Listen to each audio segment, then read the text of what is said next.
perjudicial por muchísimos motivos. Uno de ellos es que está en abierta contradicción con otros principios constitucionales sobre la impartición de justicia, como por ejemplo la especialización de los juzgados de justicia adolescente o como por ejemplo la imposibilidad de cambiarle a un juez en un caso penal a una víctima que ya está en la fase de juicio oral, porque precisamente el sistema penal adversarial lo que dice es quien escucha y recibe las primeras pruebas y alegatos tiene que ser la persona juzgadora que emita el fallo dentro de ese proceso, porque no se puede cambiar de juez a la mitad. Y bueno, habrá muchas víctimas del delito que están en procesos penales ya en fase de juicio oral y que por el hecho de que salgamos a elegir jueces en este despropósito de elección el próximo domingo, verán sus procesos penales, sus juicios reiniciados, muchas de las veces con pruebas que no pueden ser replicadas o con testimonios que no pueden ser repetidos. Entonces, me parece que los efectos sobre la impartición de justicia serán mucho más negativos que los beneficios y efectivamente pienso que esta elección por diseño fue una elección sobre la distribución, digamos, de poder que quienes hoy ocupan el poder quieren ver reflejada en el Poder Judicial, porque así está pensado desde la titularidad de la presidencia de la Suprema Corte de Justicia hasta quienes ocupen pues los espacios en los juzgados de distrito, los espacios en los tribunales de disciplina y en todas las posiciones del Poder Judicial, sin que esto signifique pues una elección con las características que tú ya mencionabas de lo que califica una elección como democrática, ¿no? No va a ser una elección a voto universal, no va a ser una elección con certidumbre, no va a ser una elección con competitividad y con verdaderos derechos de equidad en la contienda. Sí, bueno, los estadounidenses dicen Trump always chickens out, lo que en español se traduciría, y quiero decir en español cantinero, sería como que Trump siempre se raja, ¿no? Es un término que alude a este juego que hacen los estadounidenses, no sé si llamarlo juego, de particularmente de gente inmadura, que en una carrera de coches encontrados, ¿no? Uno corre hasta que el otro se sale del camino para no chocar de frente, ¿no? Ese juego es el juego de la gallina, es un juego viejo, y en teoría, pues se sale el más cobarde, ¿no? El que allá le dicen el chicken, ¿no? Eso es a lo que alude este término, Trump always chickens out, o Trump siempre se raja. Y esto fue, de acuerdo con periodistas de aquel país, el término usado por The Wall Street Journal para definir su tarea frente a negociaciones comerciales. Como hemos sabido, Donald Trump, pues, antes incluso de tomar la presidencia, hizo alusiones a medidas que al final no tomó. Y déjame ponerte un ejemplo. Una de esas medidas era cerrar la frontera, y la frontera sigue abierta.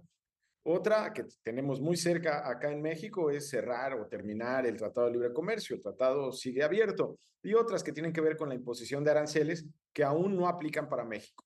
Lo mismo ha pasado con China, en donde a China la amenazó con un arancel de 145% a sus productos. Es decir, si una bicicleta hecha en China costaba, por decir un número, $100, ahora por entrar a Estados Unidos, pues costaría $245. Eso, evidentemente, le pegaría a la competencia de esa bicicleta porque se pondría muy cara en los Estados Unidos y ya no se vendería, que es lo que quiere Donald Trump, en teoría, encarecer los productos extranjeros para que ganen los productos estadounidenses. Eh, yo pienso que es muy importante cuando se analiza un fenómeno político el partir de la génesis de ese fenómeno, de ese acontecimiento, de ese actor político. Hace muchos años leí una frase que me parece que expresa muy bien lo que quiero decir. Y esa frase dice, una sociología sin historia no tiene raíces, pero una historia sin sociología no tiene frutos. Entonces yo creo que el análisis político se enriquece a partir del reconocimiento de esa génesis, de ese antecedente. Y cuando observamos a la coordinadora en la Ciudad de México en estos días, como ha ocurrido en años anteriores, bloqueando calles, haciendo plantones en el Zócalo, irrumpiendo en oficinas públicas, etcétera, a veces el analista se queda en lo superficial, que es lo que está ocurriendo en esos días. Pero a mí me parece que es importantísimo ir a las raíces. A la génesis de todo esto. A la génesis. Y yo diría, Pepe, que en la génesis de todo esto están varias condiciones. Una primera, recordar que muchos de los profesores que militan en la coordinadora vienen de comunidades paupérrimas, vienen de comunidades de un enorme atraso, de un enorme abandono, que ha trascendido sexenios y sexenios y sexenios y nada cambia. Pero además de comunidades que han experimentado no solo el abandono, sino también la represión. Entonces, muchos de ellos portan un resentimiento que le viene de muy atrás, de muchas generaciones. Ese sería un primer dato a considerar. El segundo dato es la condición del maestro de líder. Es decir, el maestro en su esencia es un líder, es un conductor. Y nosotros podemos observarlo en las poblaciones más lejanas del país, en donde siempre habrá al menos dos líderes, el señor cura y el maestro. Entonces, esa condición de liderazgo es también muy importante a considerar. Una tercera es la memoria que tiene esta coordinadora de las luchas históricas del magisterio.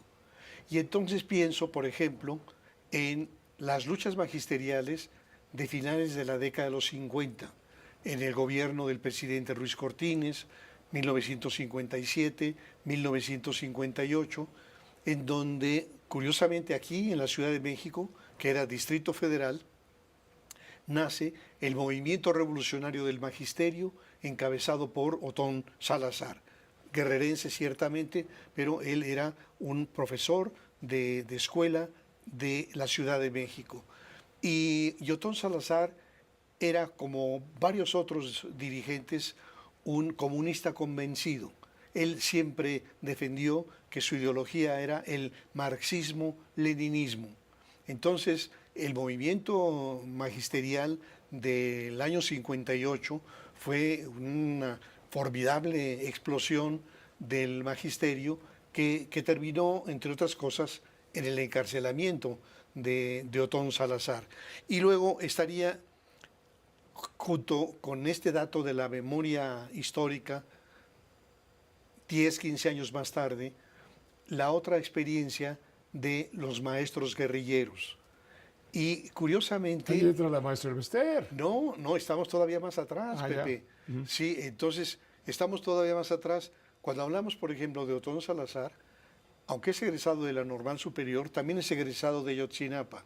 Y mencionaría a los otros dos distinguidos. Lucio Cabañas y Genaro Vázquez Rojas. Exactamente. Entonces, lo que tenemos, que eso ya nos mueve, digamos, a los años 70, es esta decisión de estos dos profesores que fueron líderes estudiantiles en la Normal de Ayotzinapa, que fueron después líderes magisteriales y que finalmente se convirtieron en guerrilleros. Muy buenas noches, Pepe. Gracias por este espacio que nos abres para, pues, hablar de esta numeralia que, pues, a propósito de esta protesta y plantón de la gente, pues, se ha generado. Exacto, 2 semanas hay deterioro, prácticamente, Pepe, como lo decías. hay deterioro, desde luego, perdón la interrupción, no solamente en el centro histórico, me refiero deterioro a los comercios que no han podido funcionar correctamente, sino también estamos hablando de Paseo de la Reforma y otras vialidades importantes donde los dueños de los negocios o, en fin, los empleados de los negocios prefieren cerrar a tener que pagar luego daños, temen algún tipo de violencia que no ha ocurrido, por supuesto, Gerardo. ¿De cuánto estamos hablando en la numeralia a la que tú te refieres?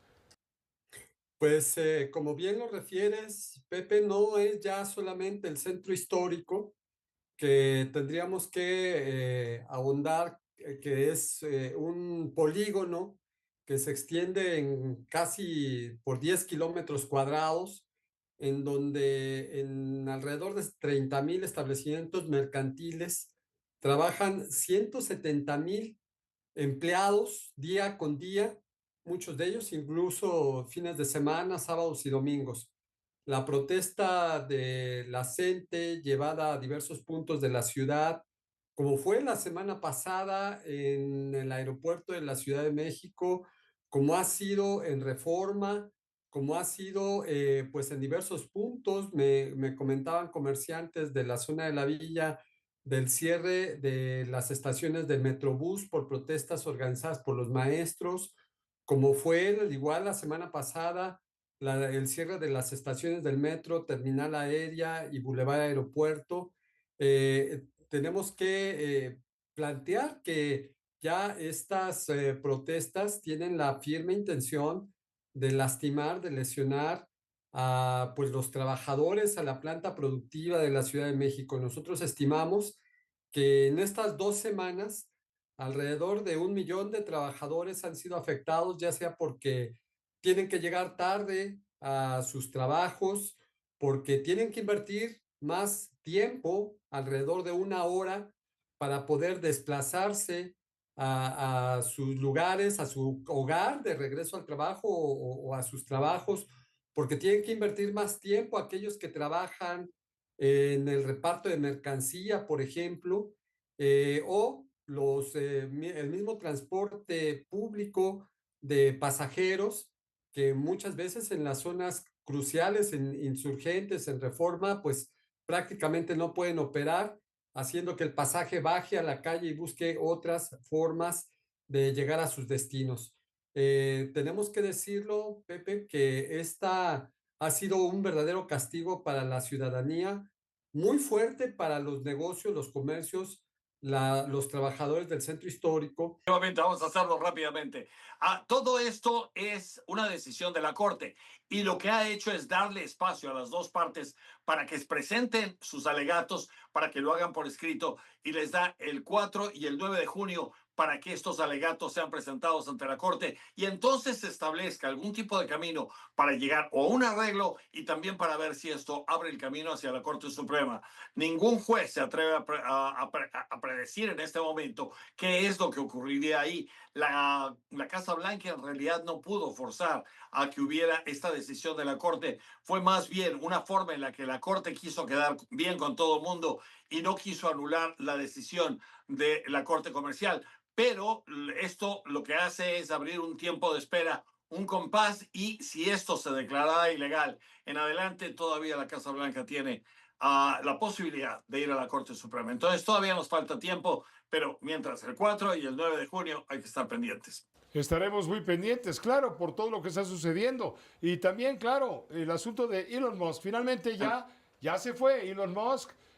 ¿Cuáles consecuencias consideras que puedan tomarse en cuenta en los próximos días, meses, con la salida del hombre más rico del mundo, íntimo amigo del magnate? Te voy a decir, él se va supuestamente en buen plan y se va deseándole todo tipo de parabienes al presidente. La realidad es que se dio cuenta que estaba chocando con la gente de Mago, con la gente que maneja las bases del presidente Trump, porque estaba afectando los intereses de ese movimiento de base de Trump. Entonces, decidió irse al final. No ahorraron todo el dinero que él quería ahorrar. Quería ahorrar algo así como $2.5 millones de dólares. Terminaron ahorrando algo así como 9,000 millones, que no es en realidad gran cosa. Destruyeron mucho de la estructura del gobierno federal. Ahí quedó USAID y muchas de las otras cuestiones que desbarataron y ahora se quedaron desbaratadas.